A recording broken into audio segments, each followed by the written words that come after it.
everyone, and thank you for joining our fifth Let's Talk About webinar. I'm Siobhan Smith, Lead for Diversity and Inclusion at KTN and Women in Innovation Programme Manager. And it's my honour to introduce our host for today's webinar, Delith Edwards. Delith works with entrepreneurs and tech startups to help bring their ideas to fruition and to create and grow a sustainable and successful business.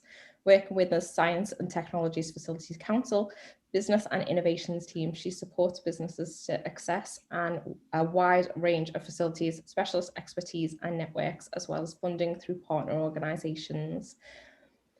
Her expertise in understanding a wide range of facilities available makes Delith the perfect person to host today's conversation, and alongside our panellists, they will be discussing how to find the space that's right for you. So over to you, Delith. Excellent. Thank you very much, Siobhan, and thank you very much for inviting me to host this wonderful panel today. So we've got some great panelists this afternoon to amuse you for the next hour. They will introduce themselves and tell you a little bit more about what they do. However, we have Joe Evershed, founder and CEO of Gorilla Experiment Builder. We've got Jessica Bruce, founder of Run 3D, a bioengineering spin-out. And last but not least, we've got Madalena Nazare, who's leading on the collaborative research and development team at the Digital Catapult. So I'll go to Joe first, if that's okay, just to provide us a bit more insight in terms of what she does and her journey to date. Hi, thanks, Delith. I'm Joe. My company makes the Gorilla Experiment Builder, which is a platform for running behavioral science experiments online. And as you can imagine, during the pandemic, the majority of our clients are researchers based at universities, so they're academics. And with universities closing and everyone working from home and their labs being closed, it was very difficult for them to continue, in fact, impossible for them to continue testing human participants face to face. So we've had a huge growth in our business this year. With researchers wanting to take their behavioral research online and collect data from people who are at home. And in fact, they can get really great quality data that way. So once people have made that transition, they have managed to continue working, which is great. So I think I'm here today to talk about how working from home can work really well, and how new tools can make it all possible. Oh, and I suppose the other thing I should say is that, so I work from home. I've been working from home for the last 10 years, and I'm a mum. I've got 2 kids. They're 5 and 1.5. I can answer questions on how you juggle that kind of situation, how you make it work, which I know can be a challenge for a lot of people. Excellent. Thanks, Joe. And now over to Jessica. Thanks so much, Delith. So my name's Jessica Bruce, and I'm the founder and director of Run 3D. We're a bioengineering company from the University of Oxford, and we've developed an affordable and easy to use 3D motion capture system, basically to help people with musculoskeletal pain to walk and run pain-free. My background is actually engineering science, and then I came to my PhD, and I was fortunate to be able to combine my academic studies with a passion for running. So I did a PhD in biomechanics at the Oxford Gate Lab, and basically began to question why the technology I was using in my research wasn't accessible to real patients and real clinicians. And that basically is where Run 3D started. I'm now based in Bristol, a bit like Joe. I have 2 small children, mine are 5 and 3.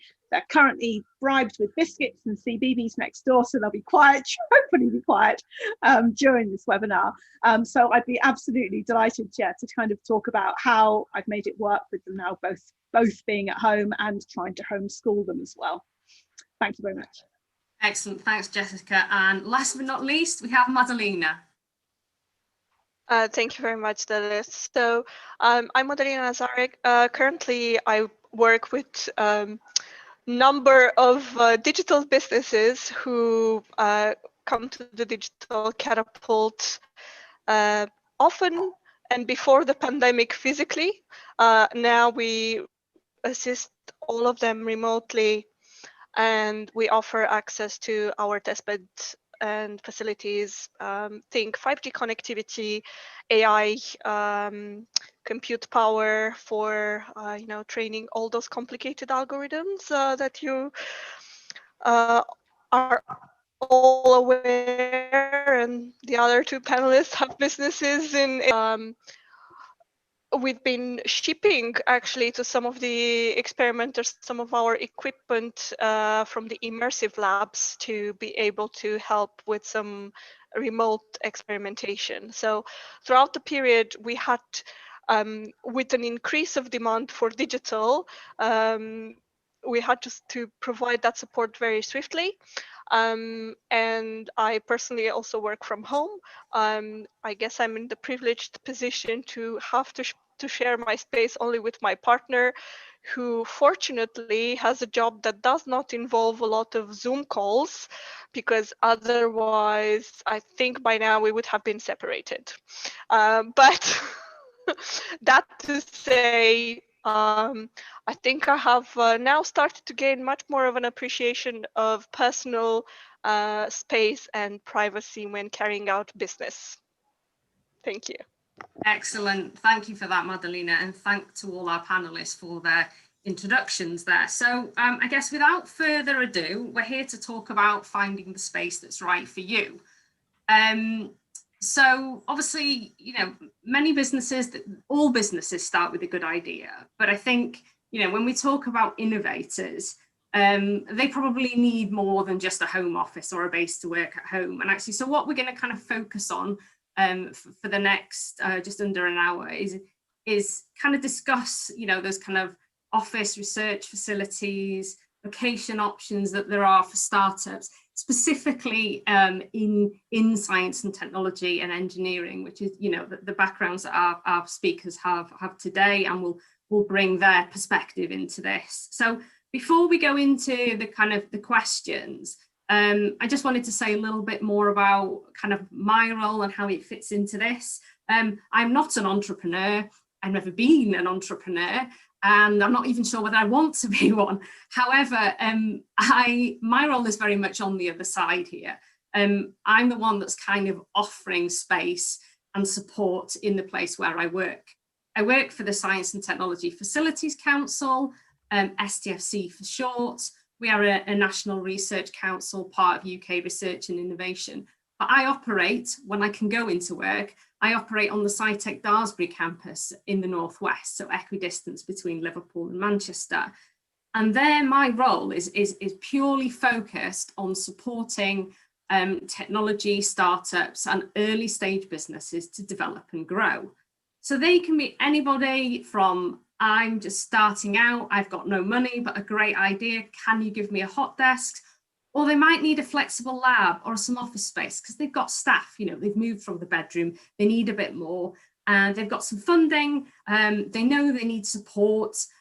So they started on that journey, and they're kind of looking, you know, looking at the options that is available for them. Currently, I work with about 30 companies. They're anything from medtech through to Industry 4.0 to people working on virtual and augmented reality. So all very interesting products and projects and so on. What I'm seeing is every entrepreneur is on a different journey. However, from my experience, and I've done this type of role for more than 10 years, the common theme is that actually every innovator wants more than just a space to work in. You know, being in a business environment, innovation environment, supporting entrepreneurs is very much a collaborative one where they kind of need each other and they need to be with like-minded people. And from my perspective, it's important to be hands-on, to be based with them, to be visible, and to offer support. There is more than just, you know, bricks and mortar. Yes, you need a roof over your head, you need heating, you need running water, of course you do. But actually, it's about being in the right environment. It's a good fit for them. There's a great deal of risk involved, as we know, with starting new products and services, developing new products and services. Quite often they're on that critical path that will, you know, you will likely succeed, or sadly you may fail. So it's vital, you know, that they have access to services, facilities and space to maximize the chances of success. You know, specifically where I work, you know, people are looking for specialist support. You know, STFC is a research council. We have science facilities, we have bio labs, we have chemistry labs, we have engineering labs. So they're quite often looking for practical support that you'll only find on a campus. Of course, you can't find that at home. You need to go somewhere to do your work.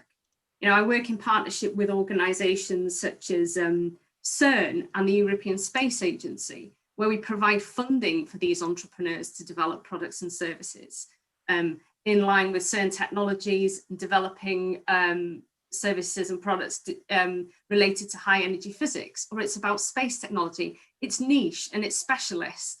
So it's very much the hands-on support and the access to the network, the investors and the space. It's all important in that mix. And, you know, we can't get away from COVID. Of course we can't. There's no point trying to do this without mentioning the C word. Yes, it's thrown everyone a curveball. Who knew that kind of 12 months ago that, you know, by March 2020, we'd all be working in our home office, trying to kind of adjust and working out, how am I going to work from home? How am I going to do my job properly from home? What about this? What about that? You know, I'm very much in a customer facing role. You know, I do business development and I'm like, how do you do that from home? You know, you can't go to an event, you can't talk to a person face to face. How am I going to find new customers? And actually it's turned out a lot better than I thought. But we just didn't know that when we started out and trying kind of using Teams and Zooms and all sorts. So, you know, you could then ask, well, how much office space do we really need? Have we all adapted? What does going to work provide us that we can't get at home? And actually all of these are things that I think we all think about, and especially people who are innovators and entrepreneurs and quite often on a bit of a lonely journey anyway. And so that's, I think, what we like to find out more from our panelists. So I'm going to shut up now. I've probably spoken for long enough, and I will start with our first question, which is about COVID. So with COVID, obviously, we know that most people are now working from home, certainly since this national lockdown was announced, you know, only last week. So what I'd like to ask our panelists is actually, what have been the biggest challenges for you in working during this pandemic? I'll start with Jo. So for me, with when the pandemic started, the slightly scary thing was that my life really didn't change very much at all. And so I realized I had sort of been living in a pandemic for a very long time. And that's not really entirely true. Of course, I had a young baby. So when the pandemic started, she was only 9 months old. So we hadn't gone out in the evening for like a year. We work from home, and we have a nanny who comes to our house. So my work was all very structured around home working. So when everybody was transitioning and going, oh, this is really hard, I was going, this is really not much of a change at all. Okay, slightly worrying. I might need to think about that after it's finished.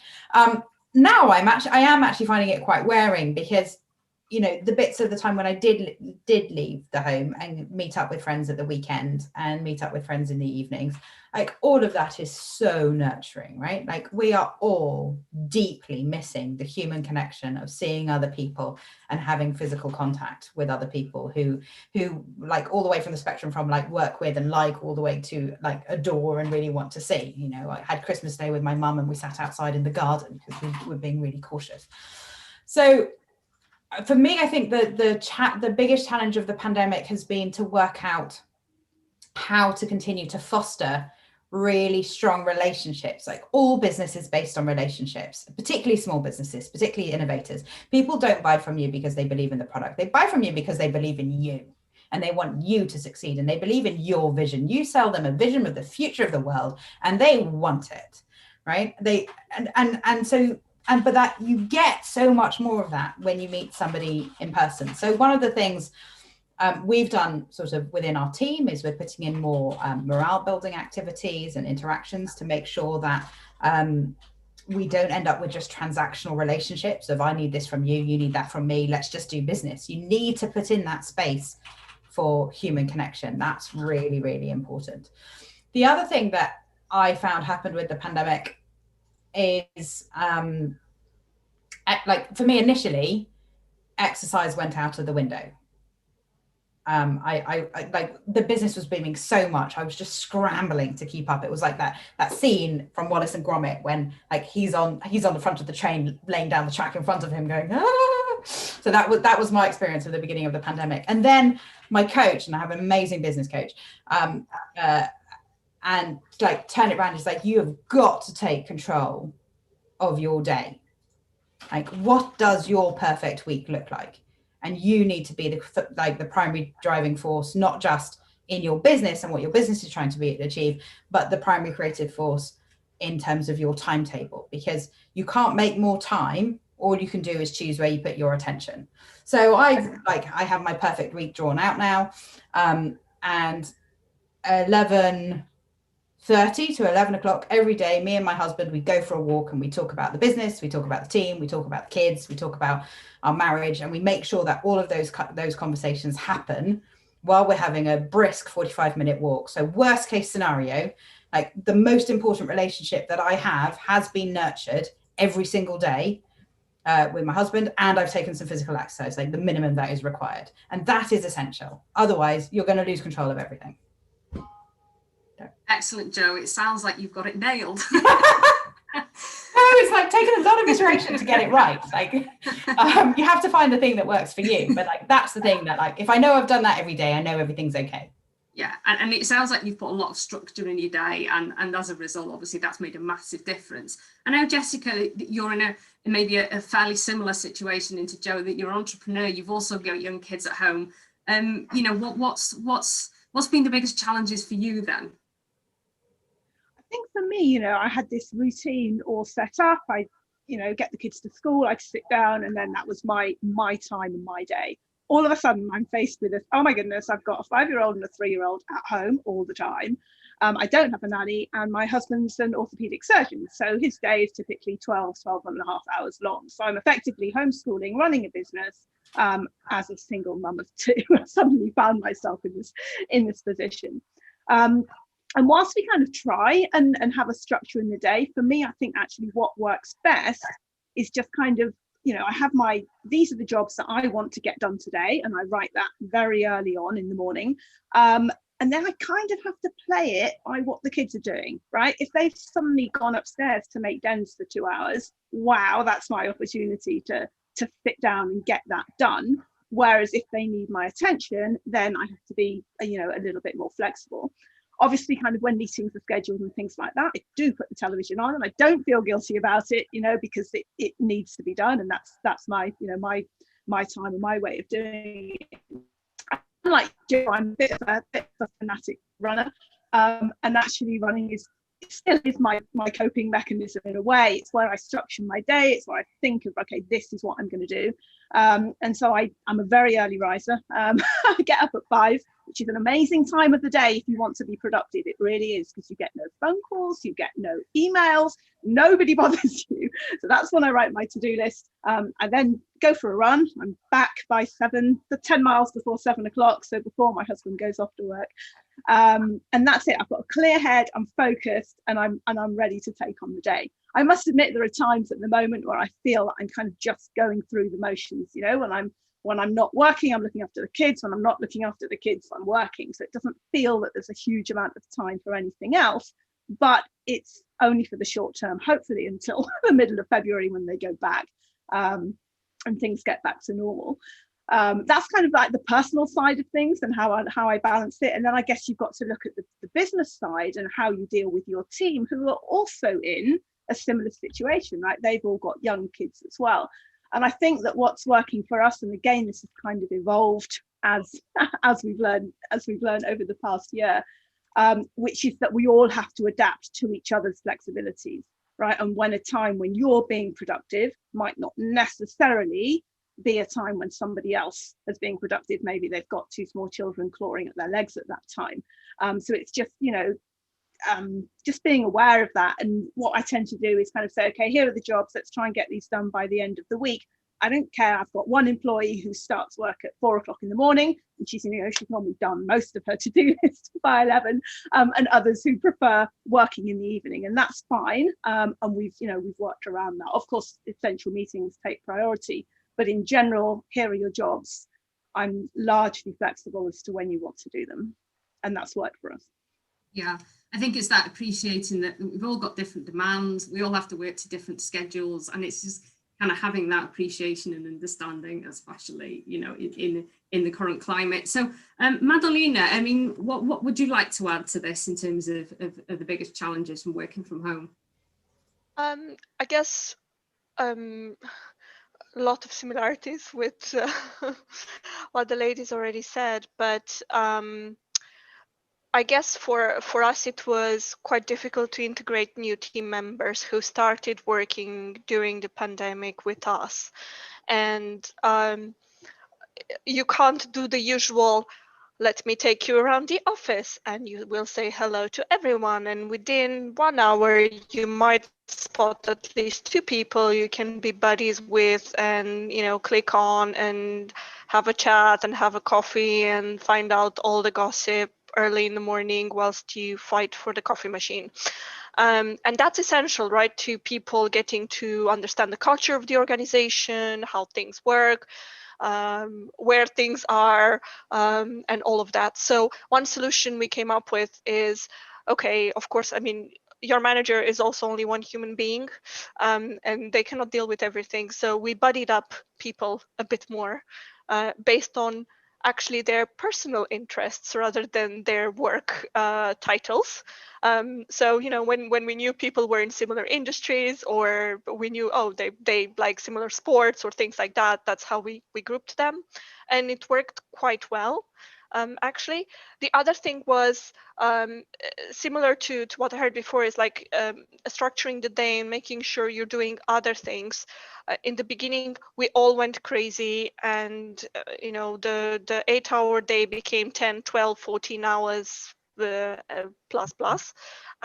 So what we encourage now is to have a longer lunch break, maybe an hour and a half, maybe 2 hours, depending on the day and the workload. But to have that time in the middle of the day, especially in the lockdown, in the autumn and now winter, there's not much daylight, and it does affect people mental well-being. So we encourage people to go out for that 45-minute walk, for example.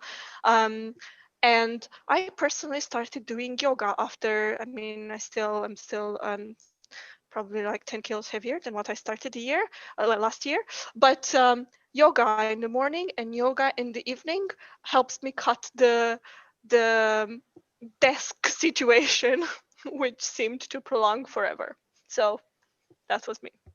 Yeah, I mean, it seems like everyone's kind of on their own journey and got their own kind of way of coping. You know, what I'm seeing is, you know, Jessica, the running, I've been running, Madalena, the yoga. So it's important to have that kind of me time, isn't it? And time to kind of relax and switch off from work, because I think that has been really difficult. Anyway, without further ado, on a more positive note, you know, as we move out of the COVID pandemic, which we will do fairly soon, fingers crossed, towards a new normal, I mean, do you think that the view that people have towards office, physical working space will have changed?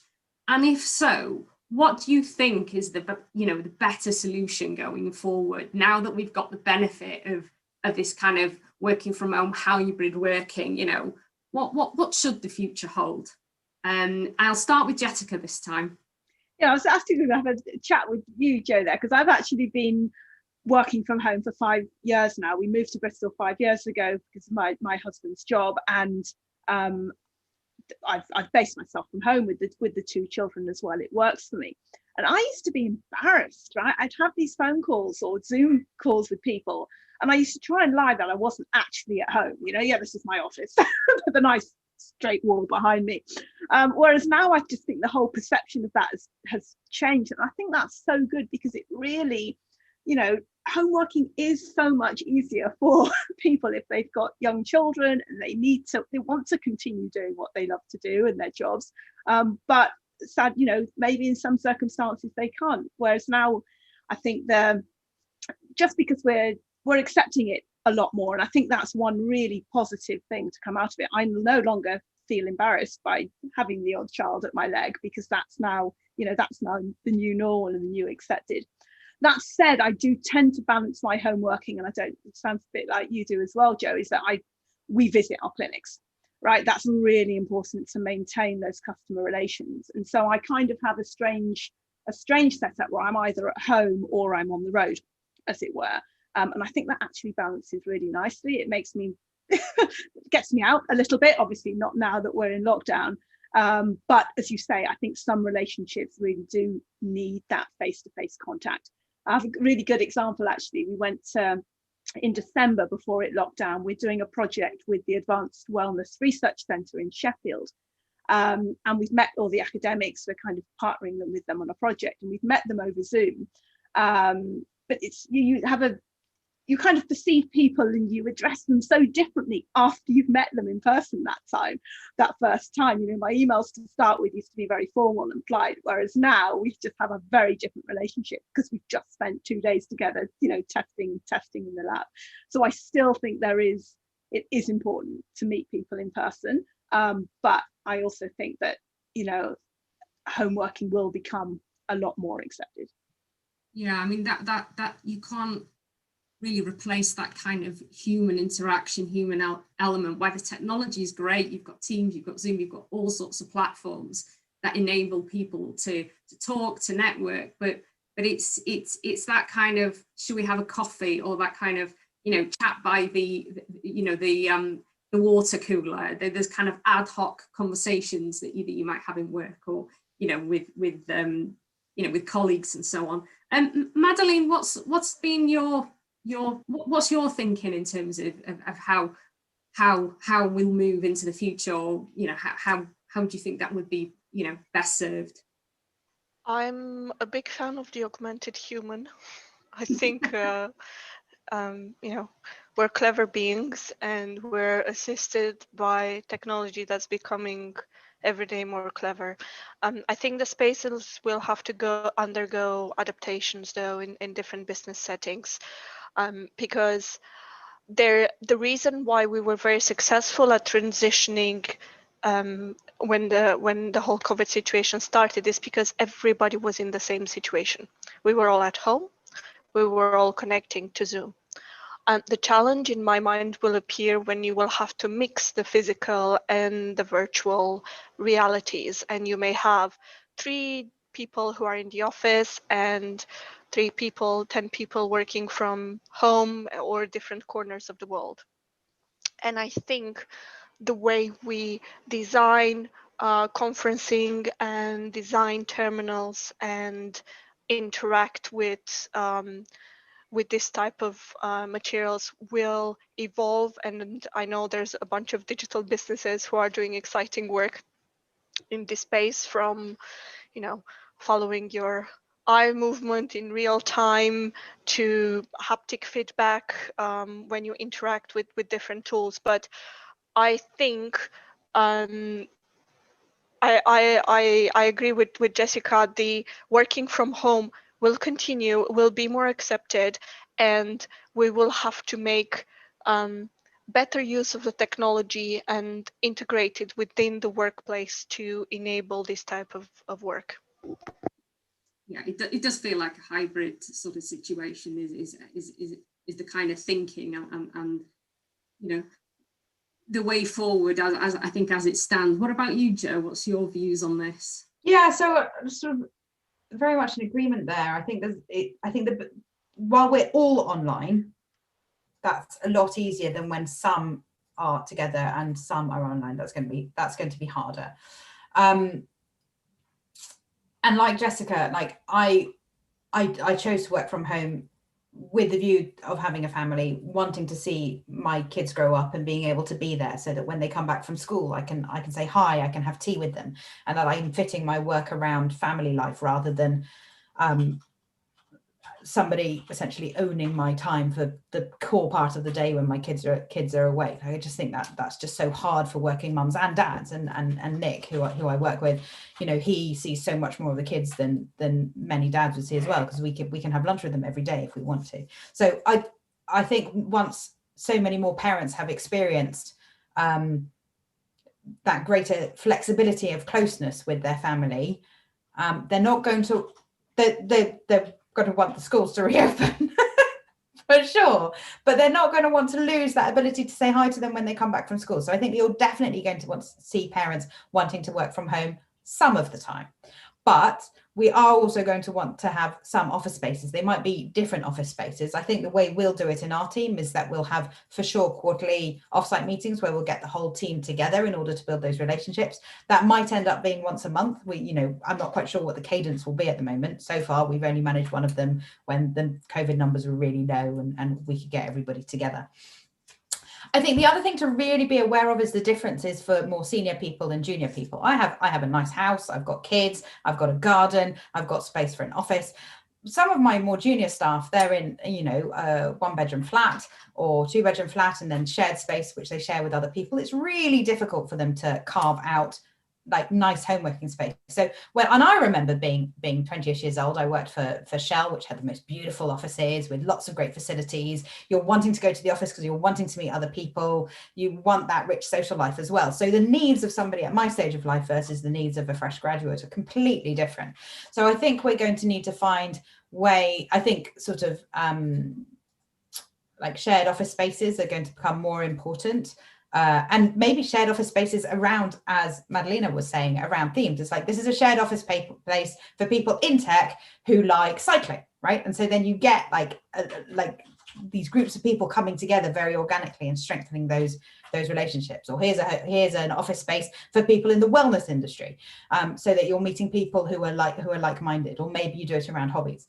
But yeah, I think junior people will need nicer accommodation, and I've spoken to my accountant about whether it's possible to like somehow give my staff, like pay for office space for my staff so that they can rent a larger space so that they've got an office at home. And there's not a tax efficient way to do it. It's tax efficient to hire office space that my staff can go to. It is not tax efficient to give them money so that they can rent a larger space.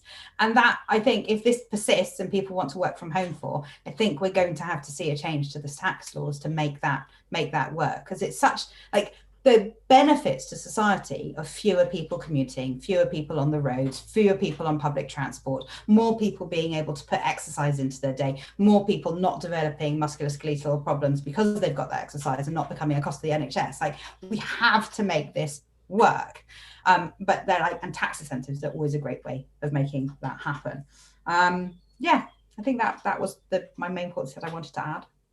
Excellent, thank you. So for the next question, I think we're moving a little bit away from COVID now, and looking at sort of, the sort of space that kind of meets your business needs. So really, I guess my question is, what would be your main priority when considering the right space for your business, and why?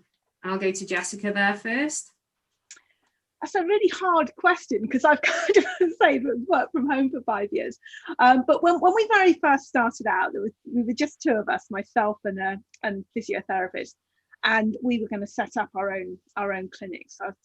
And we did this. We rented rooms at the Iffley Road running track, right next to where Roger Bannister ran his first 4-minute mile. And on paper, that sounded brilliant, right? The Iffley Road running track. For this running injury clinic, as it were. But it was just the two of us, right? And it was lonely. We lacked motivation. It didn't look nice, despite having a very nice address. It probably hadn't been refurbished since Roger Bannister ran his 4-minute mile.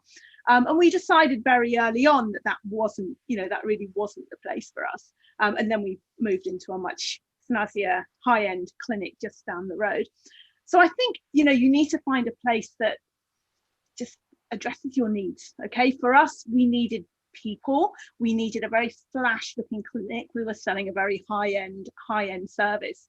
So, and different businesses will have different needs. So I think a bit like when you buy a house, I guess, write down, what do I need for my company? Does the location that I'm looking at address these needs? In which case, yes, that's where I'm going to go. Now, actually, all my team work remotely. Some of them will have, be physically in clinics, but we're across the UK. And so a bit like Joe, we meet at events and things like that, and do pop-up clinics. But for us at the moment, we don't have a physical office space. But from my experience, kind of in those earlier days, it's very much, does where you're looking at address the needs? does it address the, you know, what do you want your business to look like when customers come through the door as well, right? What image are you trying to portray? Are you techie? Are you clinical? And that's very important as well. And so, Joe, what about you then? I mean, what's your views and what's your priorities when considering the right space? So I think you have to think about your business needs, but you also need to think about your life needs. So for me, the really big thing was that I'm not spending time commuting. I hate wasting time. Like, you can't get any time back. And so you can only control your, like, how your time is used, and commuting is not something that I want to do. I used to live in London. It used to take me an hour to commute every day. It's just, it's horrible. I don't think anybody's got anything. I mean, you can make it bearable, can't you? And you can make it like sort of okay. You can read a book or listen to some podcasts, but still, like, if you could not be on a tube squished up against other people, it's going to be better not to be. And so instead, like, I can use that time for exercise. I can spend that time with my kids. I can relax. So for me, you've got to think about your business needs within the context of your life needs. And then in terms of my business needs, I run a software company. It's all online. So internet speed is really high on my list of priorities. We did once, at one point I was like, I considered taking the business out of the home and we had a small team getting us all together on one site. I thought that might be the right thing to do. And we looked at options, and some of the office space is quite expensive. And you get a lot for it, but it does seem quite expensive. And then some of it looked quite old and tired. And I was like, I'd rather be at home. I was like, well, we could get this for the team, but I'm never going to go there, right? It's just, it doesn't feel nice. And then one of the really nice snazzy places, and it looked lovely, and it had coffee areas and all of that great stuff. You're like, wow, this looks like, you know, a magazine for an Apple product. Like, I want to be here. But then in terms of the desk, they're like, well, everyone's working from a laptop and you have to have a clear desk at the end of every day. And it's like, well, I've got software developers. They've got huge beasts of a machine with 2 screens and everything. Like, that's not going to work. So I think we need to be realistic about people needing a desk that's their desk, and a permanent desk, and a chair, and locks and keys, and all of those good things.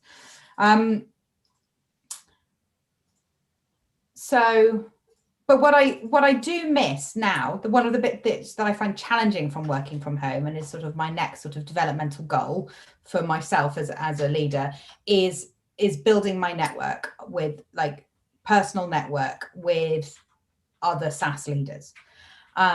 Because we all have something to learn from each other, don't we? Like, somebody's dealt with a similar business problem, maybe in a different industry, maybe they've, like, you know, they know the right lawyer to talk to, the right bit around compliance, they know how to structure a certain negotiation. So building those relationships with other people in similar industries, like not competitors, not complements, just like other leaders at your level of business. You're inspired. You know, they say you're the average of the six people you spend the most time with. Like, you kind of want, like, I'm at that stage in my professional development when I want to be inspired by other business leaders and meet more of them and go, well, how did you make the transition from this size business to that size business? What were the biggest challenges for you? And so that's one of the things I feel like I'd like to do at the moment. So I can see more space for, we have a version here in Cambridge, I think it's called Cambridge Wireless, like a networking club where you can get together and chat with people. But I'm holding off that until we can all see people in person again, because I think so much of that works better face to face than with a stranger over the internet. Yeah, what I feel like I'm hearing here is that it's that value of the network, isn't it? With some people, especially if you're a SaaS software business, you could potentially work from anywhere, whether it is an office, whether it is home, because you've got everything at your fingertips. And actually, it's a kind of about the people, the like-minded people, the business leaders, the mentors. People can actually help you develop and grow your business, and even you know, in terms of finding new customers and building it that way. Madalena, obviously you're not an entrepreneur yourself. However, obviously you've got lots of experience of working with businesses at the Catapult. I mean, have you seen any, what would you say, the sort of businesses that you've been talking to, anything to add there? Well, I guess for us, I mean, ultimately the Digital Catapult itself is facility, I guess, as a place, it has to be accessible, whether we do that online or it has to be physical and or mixed, as the future may hold us to that. I think that's the key piece that we had in mind when choosing where we are based and the way we designed the office. It's making it accessible to as many businesses as possible at any given time. So that's true for the event space, as well as for the compute power facilities or the 5G network access. All of that is bearing in mind, how do you make clear SLAs, clear service level agreements, where people understand very clearly how to access, when to access, what does that bring, and the other piece is the team. And that's common as well with the other businesses that I'm interacting with. I see people moving mostly when they grow. They may start with renting a desk in a co-working space, and then once they move from 2 desks to 5 desks, then they have to change space because the nature of the incubator or accelerator they're in, kind of, they outgrow the space they're based in. The investment in the space as well has become much more flexible. If I look at what entrepreneurs are spending their seed money on, and they're even at Series A, before people were more keen to invest in permanent facilities, whereas now people are much more lean in the way they approach spaces, and they really want to make them useful for different reasons, and they are combining things. So if you are like Joe, in a position where you're mostly interested to speak with like-minded people, you may be in an area in London or elsewhere, in Edinburgh, for example, in digital, where you can, in a week, you can attend very easily 5 evening events to up the leads and the networking you have to have at a certain point. Or if you're just building your business and start, you may want to be in a accelerator or incubator which has very good people who know about legal, who know about compliance, who know about how to secure your next round of finance, because that's what will keep your business going, really. And those things haven't really changed, actually, especially for digital businesses. It's interesting to see that people haven't, besides trying to find ways of being even leaner, people haven't really changed the attitude much in terms of not throwing themselves at big spaces and big commitments. Yeah, I mean, I'd sort of agree with you. I mean, from my experience, working with a range of entrepreneurs, is the ones in labs and workshops, they're kind of, they have to come into work. It's a priority. They cannot do their work from home, or it's minimal. But we've tried to kind of keep that network going on a kind of a sort of an online basis. You kind of, trying to keep them talking and so on. And it has been challenging. All the events have gone online and so on, to make sure that those businesses are still getting the added value support in this kind of stressful time. I think also it's important, you kind of mentioned it as well, Madeleine, in terms of you're seeing entrepreneurs requiring more flexibility. And, that is something that we offer. It's a risky business. Spending lots of money, delving into the unknown. And so where they can kind of flex, if they just want to cancel their desk or their office, then, because something's happened, a change of direction, then, that's fine. So I think, all of this is very valid. I guess sort of, one of the things we sort of mentioned earlier, and that kind of the point of this session as well, is around sort of kind of the types of facilities, I guess, that are available for startups and people like yourselves on this journey. So just the next question, I guess, is have any of you tapped into the numerous office spaces and research facilities that are available for startups? And that can include, support as well. It doesn't have to be physical space. And if so, what has been your experience of this? I'll start with Jim. So the sound cut off there. Did you say me? Oh, sorry, yeah, I said Joe. Okay, yeah. So I tapped into so after winning the Innovate UK award, they provided me with a business coach here in Cambridge, Kirsten Masson over at the St John's Innovation Centre, and she was absolutely brilliant. Like I had like a meeting with her every quarter where I'd look at the financials, and I'd like come to her with some of my sort of questions about strategic direction. And her advice, like she's seen businesses at like every stage of growth, right? And she's seen the problems are the same, right? Doesn't matter what your business is, the problems are the same. So if you say, okay, well, what? And I'd be like, oh, I don't know how to decide if, what, you know, whatever it was. And she'd go, oh, well, this is the exercise you do in this situation. Go away and do the exercise, and then we'll know what to do next. And so I'd go away and I'd do the exercise, and lo and behold, she was absolutely right. If you do that exercise, it's absolutely obvious what you should do next. So I felt I could act with confidence. So yeah, like having a business coach who's coached lots of businesses going on the same journey as you. They don't need to know your industry. They just need to know how to grow a business. Gold dust.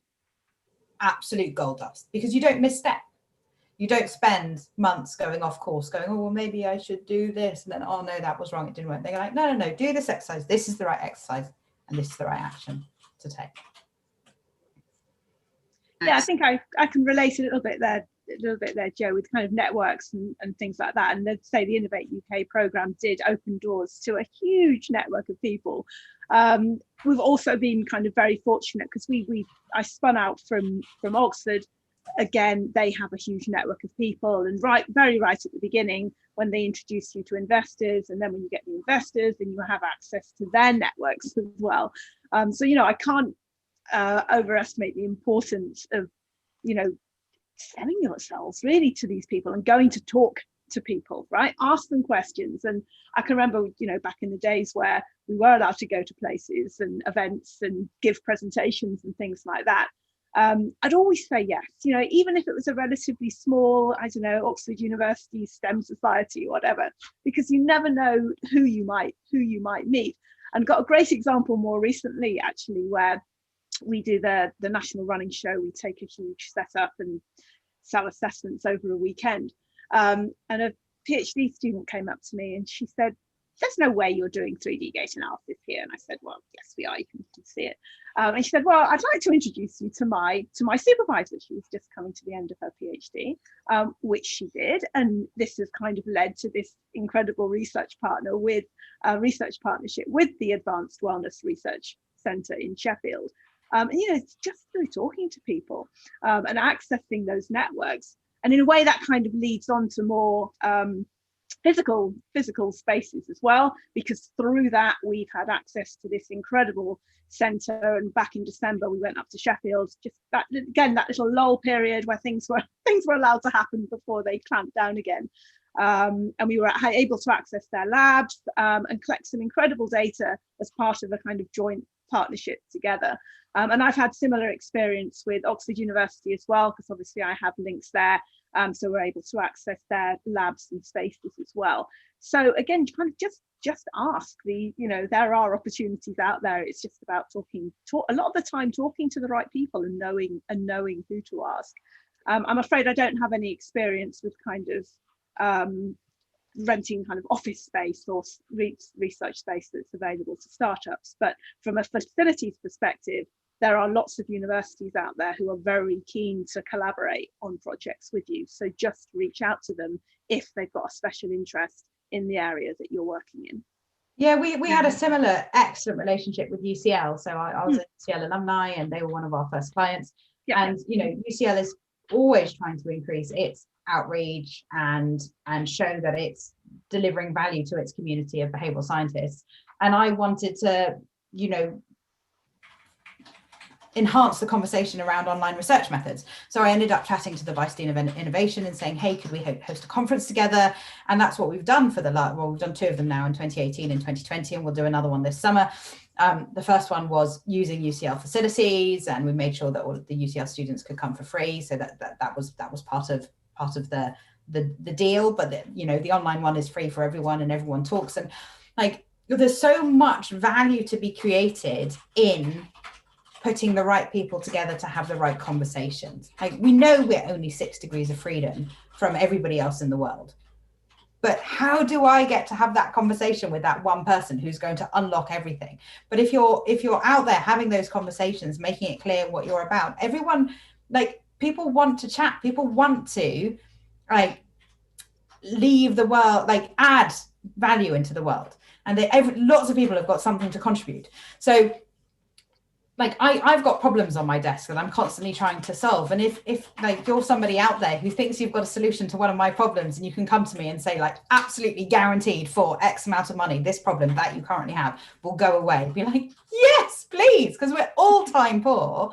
And needing to find solutions. So like, it's always worth having those combinations with people and being really clear about what value you have that could be useful to them. The person on the other side knows whether it's useful to them or not. And if it is a good fit, that's the beginning of a beautiful relationship. And if it's not a good fit, this isn't them saying, no, I don't like you, I don't want that, what you're doing isn't value. It's just like, you're not a good fit with me. Like, go and have a conversation with somebody else, because somebody out there needs exactly the skill that you have.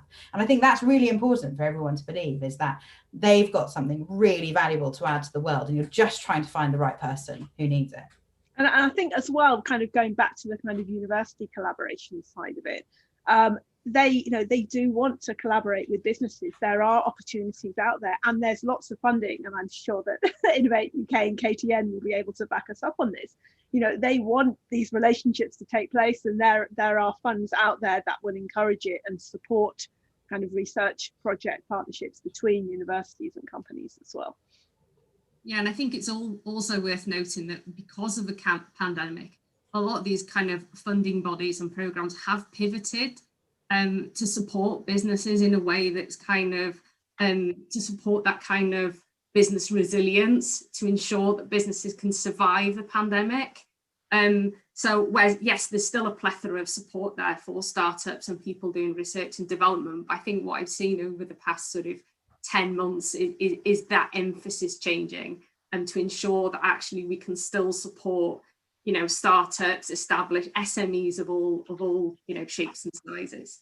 On that one, so Madalena, have you got anything to add there in terms of your perspective on access to research facilities and space and so on? I think you guys already mentioned about it, like, just to summarize, do reach out to KTN, to the Catapult networks, not just our Catapult. There's a bunch of other Catapults. STFC have their own facilities. In general, people who are in this applied research and development domain want to work with businesses, so don't hesitate to reach out. If you're in London, a good resource is Capital Enterprise, for example, who work with a number of co-working spaces. And obviously, being based in London, I know about that and having established some working spaces there. But this is true for, Cambridge Wireless. I think Joey mentioned them in Cambridge, and I'm not trying to plug anyone in particular, but it's very likely that you do have somebody within your region, within your city, which can offer you the physical facility. The more interesting piece is, I think you are now, and you will likely be more in a position to receive online support from research organizations and from business support organizations as services have evolved and are evolving to online provision. NPL have been doing amazing things. There is indeed a national effort of support to keep businesses innovating and keep them afloat, so that once we come out of it, we're not looking at the desert, but we're looking at businesses which are up and running and ready to go for it. I think there's always a bit like, we're all tired, right, and exhausted.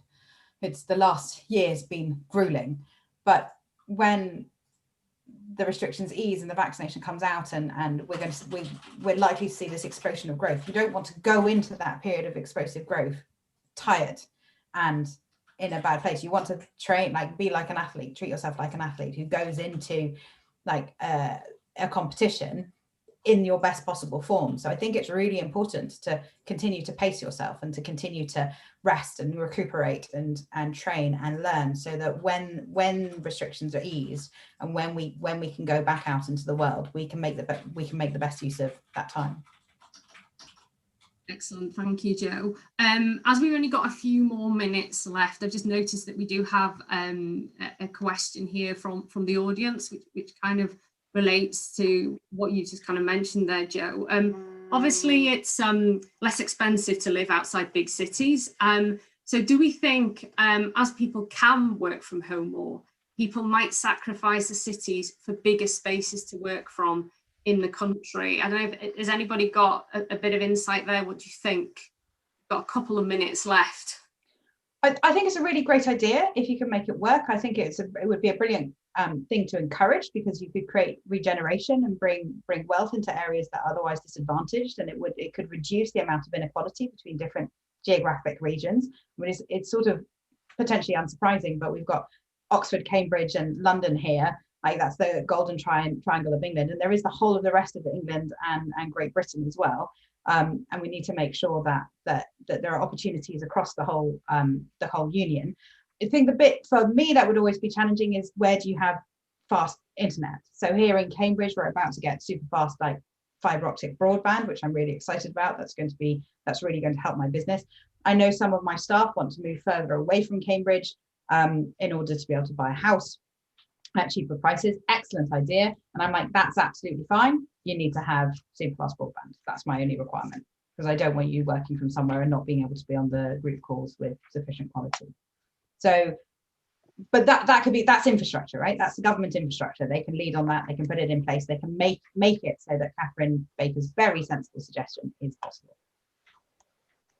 Anyone else on that note? Any insights into working from the country?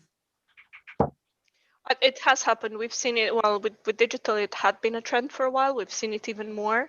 Again, indeed, the access to infrastructure is essential for this to be able to happen. But the other thing is, it still depends on the nature of the business. So if you have to be in a certain space or in a certain geography, if your business is linked to that, there will be still some of that lingering, or even concentration of business. So at the moment, still 70% of investments, private investments, are happening in London and Greater London area. And certainly more work has to be done in order to offer access to finance to entrepreneurs throughout the country. So better services, I would say, better business support services will make that possible. And I think also it would be a great idea. We also have the Future Fly Challenge, which is about vertical takeoff and landing. So I'm looking forward to not have to take certain roads in Britain and be able to go from east to west in 1 hour. Excellent. Thank you very much, Magdalena, for that. Well, I guess we've only got a couple of minutes left. So I guess at this point, I've got to close the session, but obviously thank the panelists for the excellent insight into the experience in COVID times, normal times. It's clear that access to space is more critical if you've got a physical need. But what I'm seeing also is that networks and people are very powerful, as well as access to business and technical expertise and skills. And there's a number of ways to achieve this. So the tips, advice, everything has been really valuable and useful. Thank you very much. Thank you very much as well for hosting today's webinar, Della, and obviously to all our fantastic panelists, Jo, Magdalena and Jessica, for sharing your thoughts and experiences with us. I'd also like to thank everyone who's joined us online today. Our next Let's Talk About webinar is taking place on the 10th of February, where Johnny Boone from Innovate UK will be joined by some more fantastic panelists to talk about funding your growth. We hope that you can join us then. And look out for our next coffee and networking event, which we also hope that you can join, which will be held on the 28th of January. If you'd like to keep up to date with all the Women in Innovation news and events, please do sign up for our newsletter, visit our programme page, or join our LinkedIn group. Once again, I'd like to express a massive thank you to Delith Edwards for hosting the wonderful session today, and our panelists, and to you all for joining us. I hope to see you again next time. Goodbye, everyone.